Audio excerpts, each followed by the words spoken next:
How often do you consider the influence of those around you? We hear it said, "You are the average of the 5 people you spend the most time with." But have you ever wondered just how deeply this shapes your inner peace, your resilience, and ultimately, your life's path? Stoicism, a philosophy built on inner control, self-discipline, and tranquility, urges us to guard not just our actions, but also our associations. Epictetus once wisely advised, "The key is to keep company only with people who uplift you, whose presence calls forth your best." But what about those who do the opposite, those who subtly or overtly pull us away from our path of virtue? In our modern world, we're constantly surrounded by various types of people: friends, family, colleagues, even online acquaintances. While some inspire us to grow, others can subtly erode our progress. Stoic philosophy warns us about 7 types of individuals whose presence might disrupt our peace, drain our mental clarity, or subtly entangle us in cycles that are unproductive or even harmful. This video will guide you through these 7 personality types, showing how Stoicism can help you identify, navigate, and ultimately avoid these detractors. Each section dives into specific strategies, drawing from timeless Stoic wisdom that remains as relevant today as it was in the ancient world. As we explore each type, ask yourself, who in my life embodies this characteristic? And more importantly, am I, in some way, mirroring this behavior myself? At the end of this journey, we'll reflect on a powerful question. Are there ways we can better safeguard our peace and walk a clearer, more self-directed path? Let's begin with the most insidious of these types, the one who hides behind layers of subtlety, the manipulator. 1. The manipulator, reclaiming control over your script.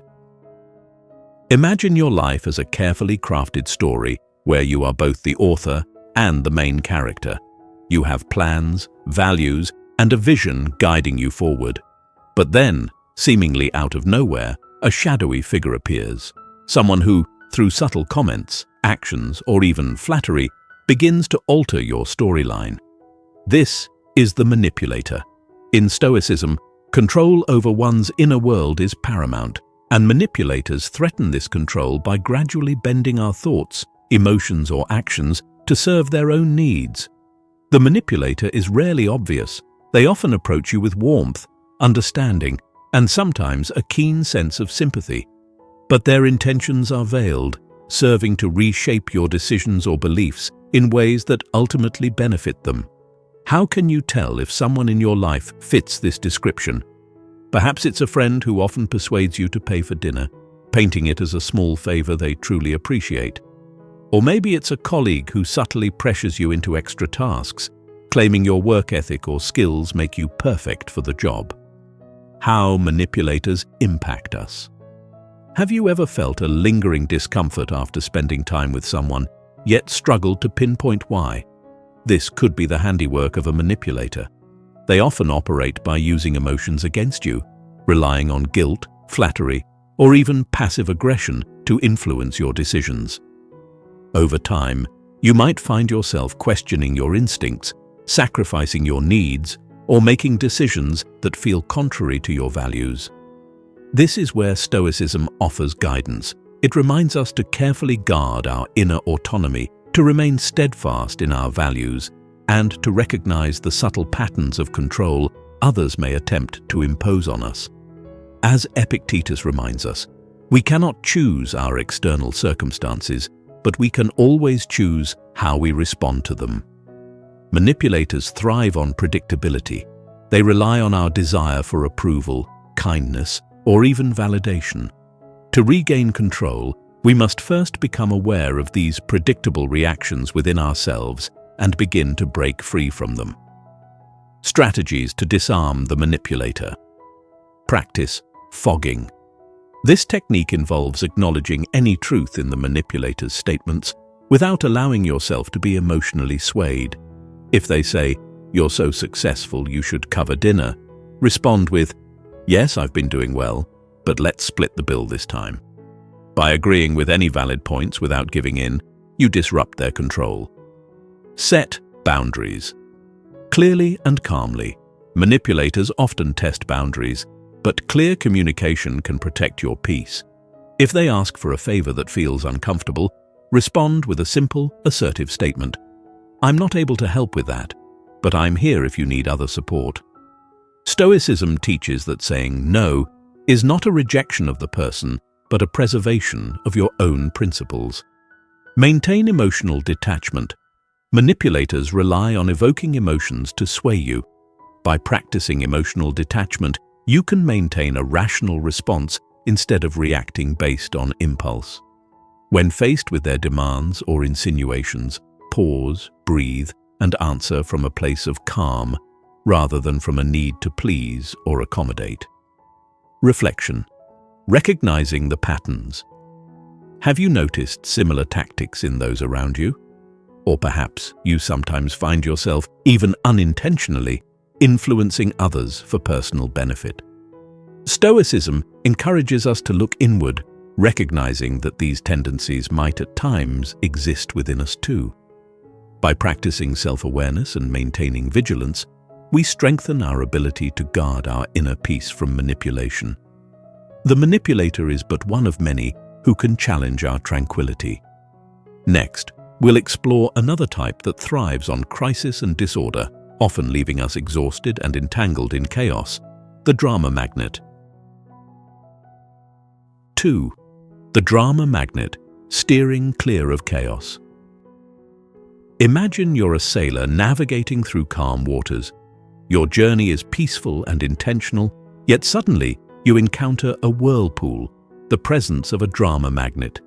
This individual seems constantly entangled in a web of crises, conflicts, and controversies. They often appear animated, even compelling, and their energy can be mistaken for passion. But soon, you realize that this person's perpetual chaos begins to pull you into their storm. Stoicism warns us against such individuals, as their turbulence can disrupt our tranquility, leaving us emotionally drained. The drama magnet doesn't necessarily intend harm. In many cases, they simply lack the ability to find peace in ordinary life.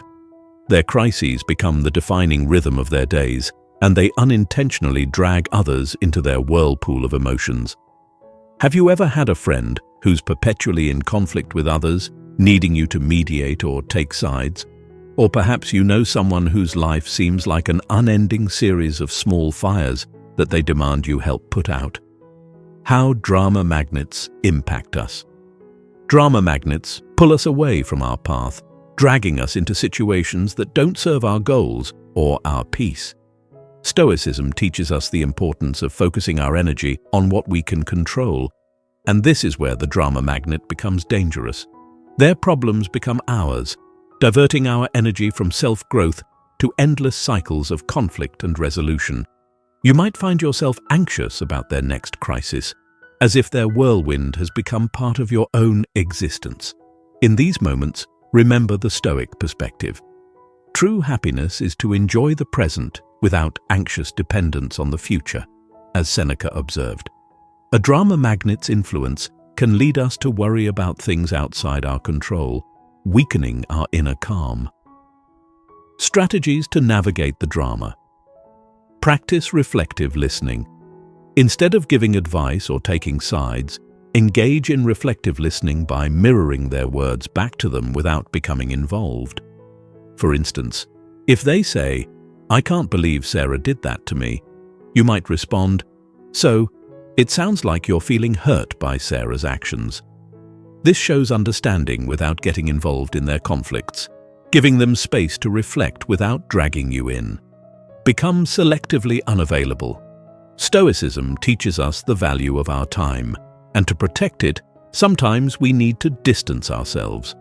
If you know a drama magnet is likely to bring you into yet another crisis, consider setting boundaries by becoming selectively unavailable. You might limit interactions or establish focus periods where you prioritize your own work, study, or self-care over engaging in others' crises. Anchor yourself in the present moment. To avoid being swept into the drama, center yourself in the present. When interacting with drama magnets, remind yourself to return to your breath, your surroundings, or your current task. Seneca once said, "True happiness is to enjoy the present."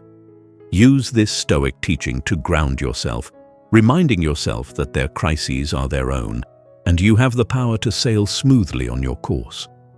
Reflection, recognizing the drama within. Do you find yourself drawn to drama even unintentionally? In the spirit of Stoicism, we must also turn inward and ask if we sometimes seek excitement in others' chaos. Are there moments where we feel the allure of intense emotions, mistaking them for meaningful connection? By cultivating a sense of peace within, we become less drawn to the turbulence around us. The journey of life is best traveled with clarity and purpose. The drama magnet, with their whirlwind of crises, only serves to cloud our vision. Let us sail onward, avoiding the whirlpools, as we encounter yet another type that demands our caution, the time vampire. 3. The time vampire, guarding our most precious resource.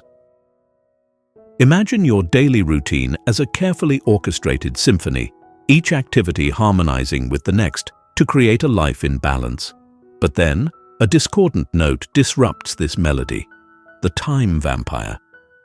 Unlike the more obvious disruptors, the time vampire seems benign, perhaps even well-meaning. They may be a friend, a colleague, or a family member who constantly seeks your attention, fragments your focus, and absorbs your time.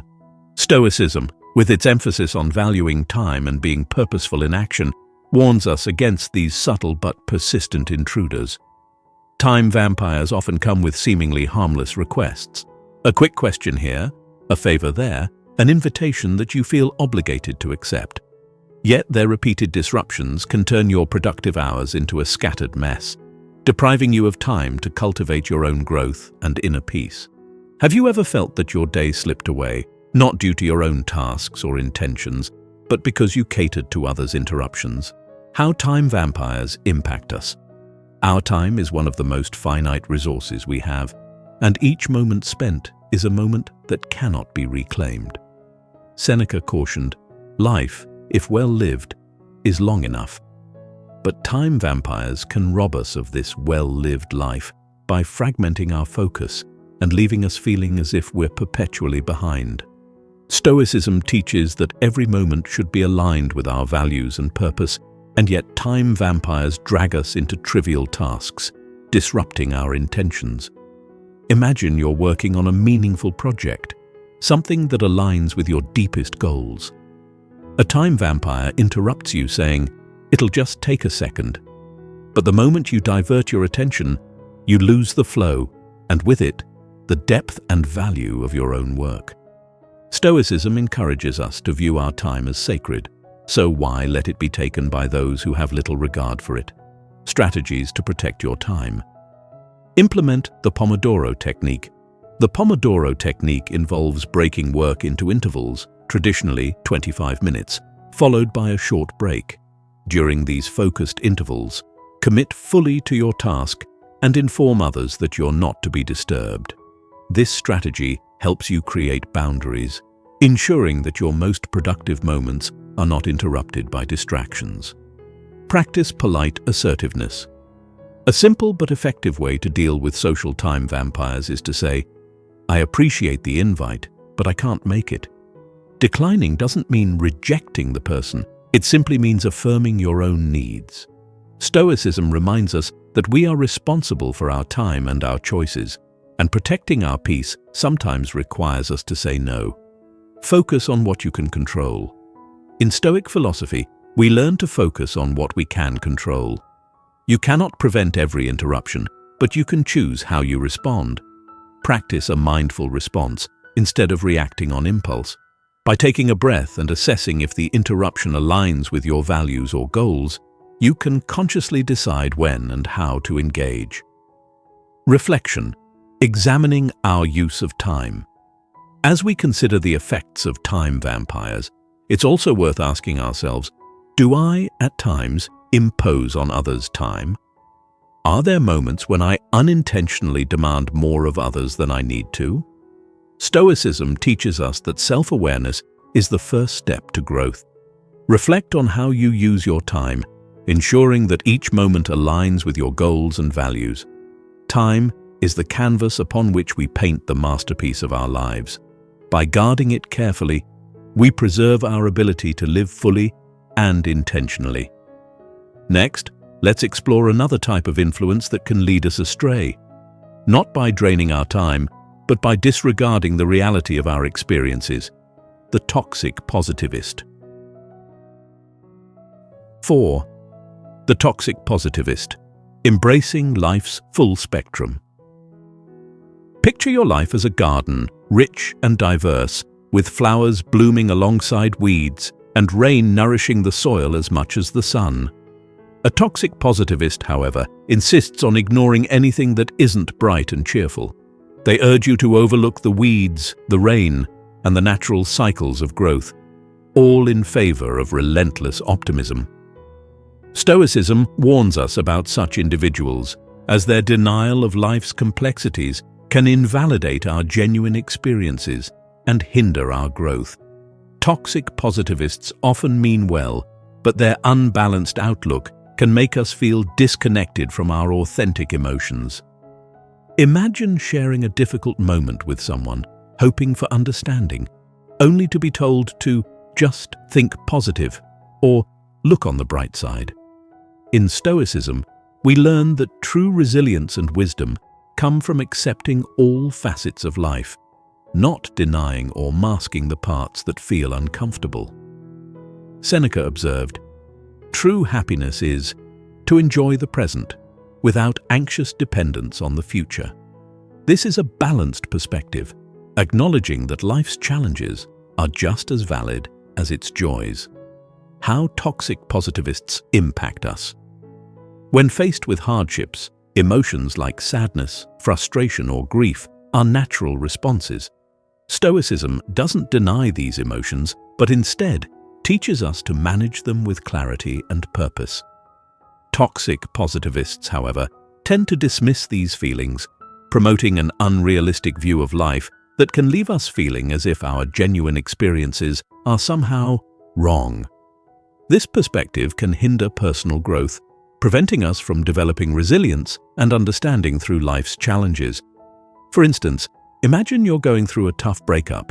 You feel sadness and confusion, and you're looking for someone to empathize.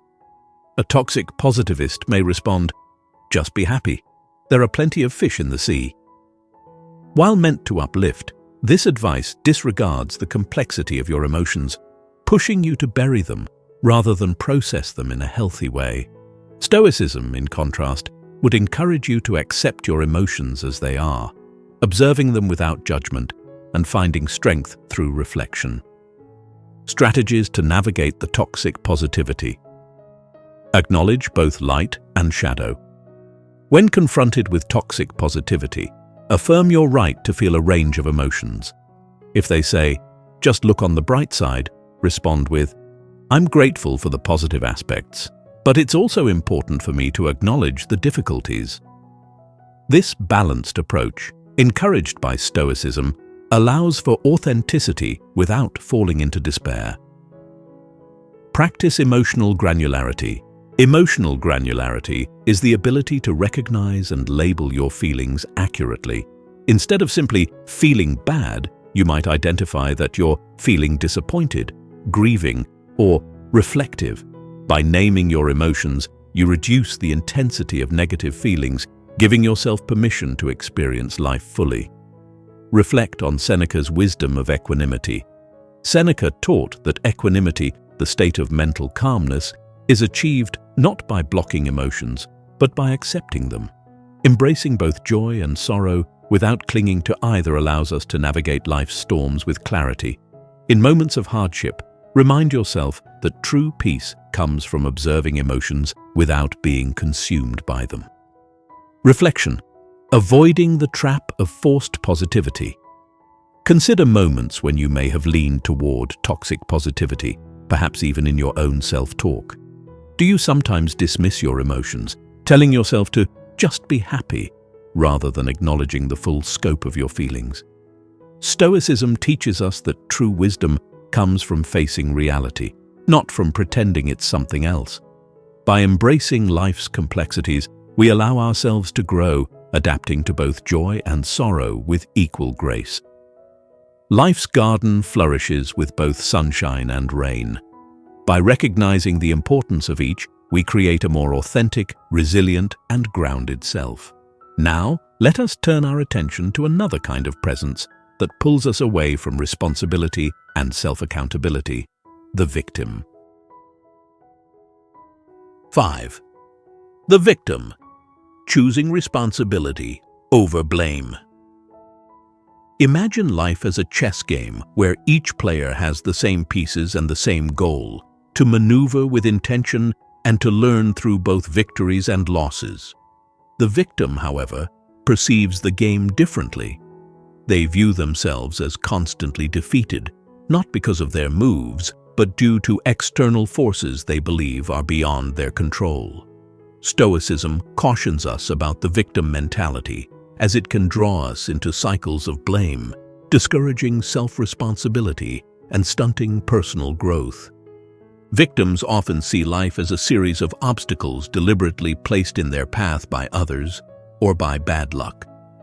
They might say, "I can't get ahead because my boss doesn't like me," or "I can't be healthy because of my genetics." While some circumstances may indeed be challenging, the victim's perspective renders them passive, waiting for change rather than actively creating it. In Stoicism, we learn that our power lies not in changing the world around us, but in choosing our responses to it. How victims impact us.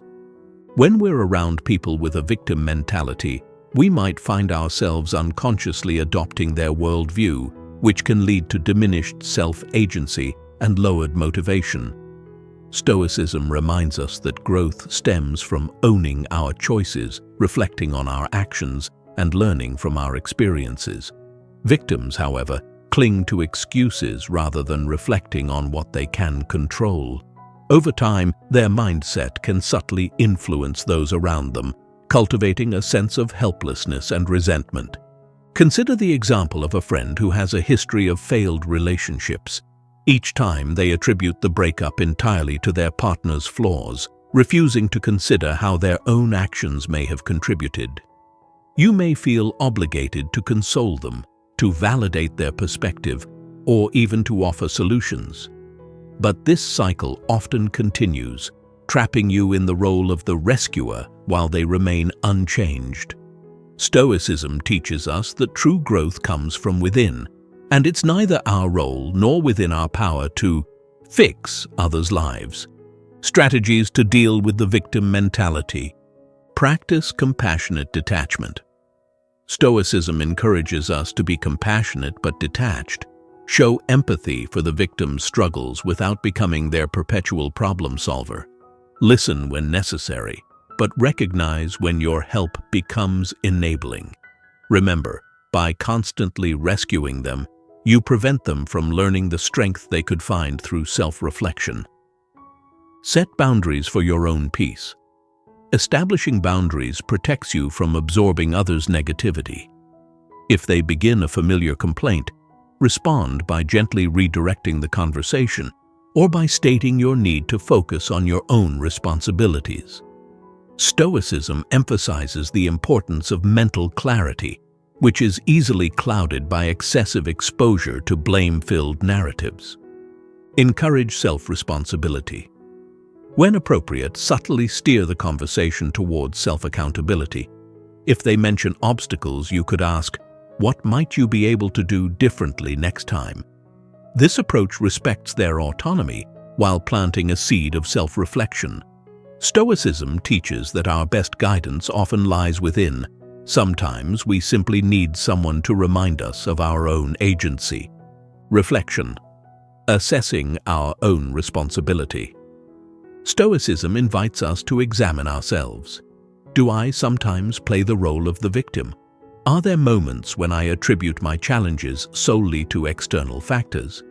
Remember Marcus Aurelius's words, "The best revenge is to be unlike him who performed the injustice." Rather than viewing ourselves as helpless, we can choose to act with virtue, embracing the power we have over our responses, regardless of external circumstances. Life is like the game of chess. It's often our own strategic decisions, sacrifices, and calculated risks that lead to fulfillment and growth. Next, let's examine another personality type that, although appearing well-intentioned, can undermine our aspirations: the Naysayer. 6. The Naysayer, guarding against doubt and self-limitation. Imagine you're an artist painting a vibrant canvas. With each brushstroke, you add color, depth, and life to your vision. But then, someone walks into the room, a naysayer. They look at your work, scrutinizing each detail, and say, "Are you sure about that color? That doesn't look realistic. Most artists never make it, you know." Stoicism warns us about such individuals, those who cast persistent doubt and negativity over our aspirations, often dampening our enthusiasm and chipping away at our self-belief. The naysayer isn't necessarily malicious. In many cases, they believe they're offering realistic advice. However, their continual doubt is not constructive, but rather a reflection of their own limitations and fears. Have you ever felt excitement about a new path, a creative project, or an ambitious goal, only to have it deflated by someone's remarks? They ask, "But what if it doesn't work out?" Or, "Do you really think you're ready for this?" While some constructive criticism can be valuable, the naysayer brings a cloud of persistent doubt that can dull our motivation and make our dreams feel less attainable. How naysayers impact us. Stoicism teaches us that the mind is a powerful tool, shaping how we perceive ourselves and our place in the world. Naysayers, however, introduce a subtle yet corrosive force. They plant seeds of doubt that can make us question our goals and undermine our confidence. Imagine you've spent months preparing for a career change, learning new skills, and networking within the field. A naysayer might remind you of all the risks, suggesting that the market is too competitive or that you may not succeed. Gradually, their words may begin to echo in your mind, casting shadows over your aspirations. Epictetus observed, "We have 2 ears and 1 mouth so that we can listen twice as much as we speak." But listening does not mean absorbing every word. Stoicism encourages us to discern valuable feedback from mere noise. If we allow ourselves to absorb the naysayer's doubts, we risk internalizing their limitations, losing sight of our vision, and dampening the vibrancy of our own canvas. Strategies to counteract the naysayer's influence. Ask for constructive feedback. One way to turn a naysayer's negativity into something productive is to invite them to provide specific advice. Rather than sharing your plans outright, ask, "Do you have any insights on how I could navigate potential challenges?" This shifts the conversation from mere doubt to solutions, encouraging them to offer practical suggestions rather than focusing on perceived failures. Flip the script with positive confrontation. When confronted with a naysayer's skepticism, use a method called positive confrontation. For instance, if they say, "You'll never succeed in that field," respond by asking, "How do you think someone in my position could succeed?" By reframing the conversation, you help them think constructively, challenging their automatic negativity without confrontation. Anchor yourself in your vision. Stoicism reminds us to stay true to our inner path and purpose, regardless of others' opinions. When facing the naysayer's doubts, return to your reasons for pursuing this goal. Write down why this path matters to you and review it regularly to reinforce your confidence.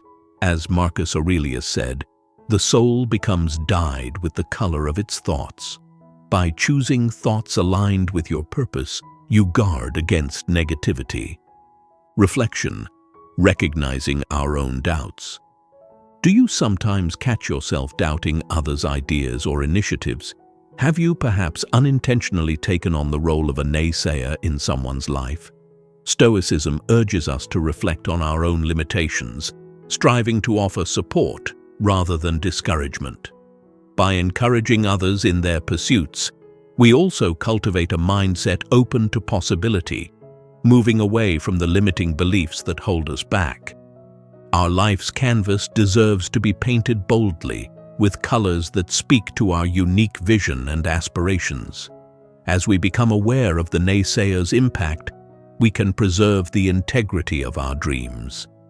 Now, let's look at another influence that often hides behind its own version of optimism, yet detracts from our inner peace: the complainer. 7. The complainer, protecting our peace from constant negativity. Imagine a leaky faucet that drips continuously, each drop a reminder of something amiss. Over time, the sound becomes a distraction, even an annoyance, steadily draining your energy and focus. This is the effect of the complainer. Stoicism cautions us about such individuals, those who constantly find fault in everything around them. Whether it's the weather, their job, or even the quality of a meal, the complainer seldom sees the positive, opting instead to dwell on what's lacking or imperfect. A complainer's outlook can seem innocuous at first. After all, who doesn't occasionally vent about a frustrating day or an unfortunate event? But with a chronic complainer, this negativity becomes a defining trait, turning each interaction into a session of grievances. Have you noticed how draining it can be to listen to someone continually lamenting their circumstances? Over time, such interactions can chip away at our own peace, leaving us feeling dissatisfied or weary, even though the complaints were never ours to begin with. How complainers impact us. Stoicism emphasizes focusing on what we can control and accepting what we cannot. Chronic complainers, however, do the opposite. They dwell on things outside their control, choosing to ruminate rather than seek solutions. Their complaints can have a contagious effect, pulling those around them into a mindset of dissatisfaction. Imagine working on a project with someone who never fails to criticize. The meetings are draining, morale declines, and the focus shifts from creating solutions to amplifying problems. When surrounded by such negativity, it becomes difficult to remain anchored in positivity and resilience. Marcus Aurelius teaches us that you have power over your mind, not outside events. Realize this, and you will find strength. This power is our shield against the complainer's constant criticism and dissatisfaction. Strategies to safeguard your peace from complainers. Limit exposure. When possible, if the complainer is someone you can distance yourself from, consider doing so. Guarding your mental peace sometimes means limiting the time you spend around those who disrupt it. While you may not be able to avoid them entirely, even reducing the frequency of interactions can help preserve your energy. Mentally, distance yourself. When you must interact with a complainer, imagine their words as passing clouds. Let their grievances flow past you without internalizing them, remaining as unaffected as the mountain that stands firm against changing weather. Stoicism reminds us that we control our responses, not others' words or attitudes. This mindset can help you listen with empathy without absorbing their negativity. Redirect the conversation towards solutions. If you're able, steer the conversation towards constructive topics. When they begin to complain, ask questions that encourage solutions, such as, "What do you think might help improve the situation?" Or, "How would you like things to change?" This can shift the focus away from fault-finding and towards actionable steps, aligning with the Stoic approach to problem-solving. Reflection. Guarding our own words. Have you ever noticed yourself complaining, perhaps even unconsciously? Stoicism teaches us to be vigilant with our words and to question whether they serve a constructive purpose. Complaints without solutions often become noise, disrupting our own inner calm. Reflect on moments when you might have lapsed into complaint rather than constructive thought, and strive to choose words that uplift rather than drain. Life, like the flow of water, will have its ebbs and tides, but constant complaint erodes the beauty and richness of each experience. By protecting our peace from the complainer, we maintain clarity, allowing us to live with greater contentment. With these 7 types in mind, let us now turn to our final reflection on cultivating inner strength through conscious relationships. As we've explored, each of these 7 types, the manipulator, drama magnet, time vampire, toxic positivist, victim, naysayer, and complainer, poses a unique challenge to our inner tranquility. Stoicism teaches us that while we cannot control others' behaviors, we can choose how we respond and who we allow to influence us. Relationships that drain, distract, or diminish our sense of purpose ultimately hinder our growth. By practicing awareness and setting firm boundaries, we protect our journey toward wisdom and resilience. Yet, as we assess these types in others, let us also turn inward. Stoicism reminds us that self-reflection is key. Are there moments where we might embody these traits ourselves? Recognizing these tendencies within ourselves allows us to refine our character, becoming the kind of individuals who uplift, encourage, and bring value to others. As we conclude this reflection, I invite you to take a moment to think about the people in your life. Who are those that encourage your growth? Who might be quietly draining your peace? Share your insights, thoughts, or experiences in the comments below. I'd love to hear from you. And if you found value in this reflection, consider liking, subscribing, and sharing this video to bring Stoic wisdom to others. Thank you for joining me on this journey. May your actions align with your virtues, may your relationships reflect your values, and may you continue on your path to wisdom with clarity and strength.